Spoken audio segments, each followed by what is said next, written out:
The Assembly will now hear an address by His Excellency Elbegdorj, President of Mongolia.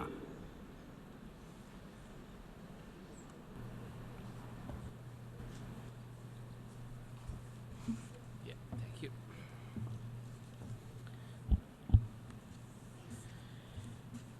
Esteemed co-chairs, Excellencies, at the dawn of the new century, we adopted and have since implemented the Millennium Development Goals. We achieved many targets, yet some failed to achieve. But by and large, the global community passed the test. We all learned lessons and made huge strides. This time, the international community has produced a history-making document. The entire family of the United Nations agreed on the roadmap towards sustainable development. Now the humanity has a truly universal, ambitious action plan for upcoming 15 years. Never before in human history was such a universal and unanimous agreement reached. We agreed on urgent targets on a broad range of economic and social challenges and environmental exigencies. I would like to take this opportunity to express my heartfelt thank you to all those who made it possible. Thank you for your tireless work, sleepless nights, and firm commitment. You have shouldered the mountain of responsibilities to produce the truly historic 2030 Agenda for Humanity. Now that responsibility is on us, member states, to ensure its full implementation.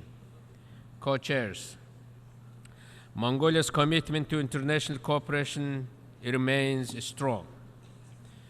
The success of the Sustainable Development Goals will mainly depend on a revitalized global partnership and active engagement of governments, as well as the resilience of and synergy with civil society and private sector.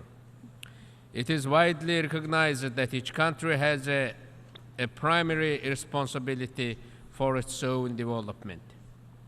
But at the same time, the world community should not forget there are many countries, including the landlocked developing states, still in need of helping hands.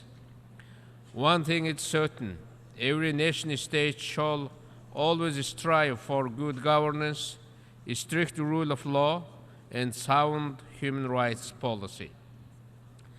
In order to put those sustainable development goals in practice, we need to have a robust, inclusive, and open mechanism and policies as outlined in this agenda and the Addis Ababa Action Agenda.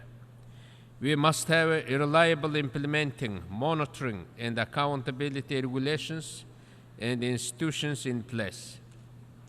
Justice and fairness is the order of the day. Every nation and government must actively contribute to the global good with its respective capability and differentiated responsibility.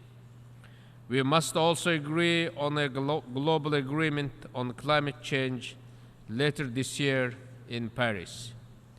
Co-chairs, we need to mobilize our full potential to achieve the primary purpose of the founding of the United Nations, namely promotion of peace, respect for human rights, and inclusive economic and social development.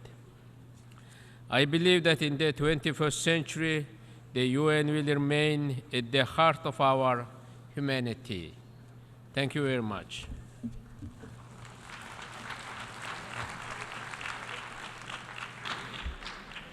I thank the President of Mongolia for his statement.